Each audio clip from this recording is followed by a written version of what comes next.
আসসালামু আলাইকুম। বেশ কয়েকদিন হলো সাবেক পুলিশ আইজিপি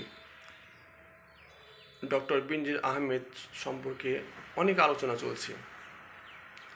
তিনি কোথায় আছেন সেই বিষয়ে তথ্য পাওয়া গেছে যে তিনি দেশের বাইরে চলে গেছেন সিঙ্গাপুরে। বেনজির সাহেব ছিলেন একজন ক্ষমতাসীন পুলিশ কর্মকর্তা। তিনি দুর্নীতির বিরুদ্ধে ছিলেন জিরো টলারেন্স।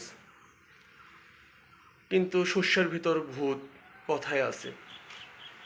তিনি তার যে সম্পদ দুদক পেয়েছেন তা হলো ঢাকা সহ কয়েকটি জেলায় তার স্ত্রী সন্তানের নামে 621 বিঘা জমি, গুলশানে 4টি ফ্ল্যাট, 33টি ব্যাংক হিসাব। সেখানে কত টাকা আছে আল্লাহ পাক জানেন। আর 19 প্রতিষ্ঠানের শেয়ার, তিনি 19টা প্রতিষ্ঠানের শেয়ার ছিলেন, বিশাল ব্যাপার। তিনটি বিও হিসাব, 30 লক্ষ টাকার সঞ্চয়। এই সামান্য অর্থ সম্পদ তিনি করেছেন তার ক্ষমতার সময়, হয়তো আরও আছে, এগুলোর অনুসন্ধান চলতেছে।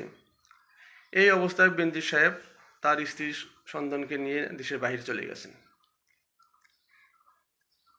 কারণ তাকে তো অবশ্যই বিচারের সম্মুখীন হতে হবে, কারণ বিভিন্ন মহল থেকে তার বিচারের জোর দাবি উঠেছে।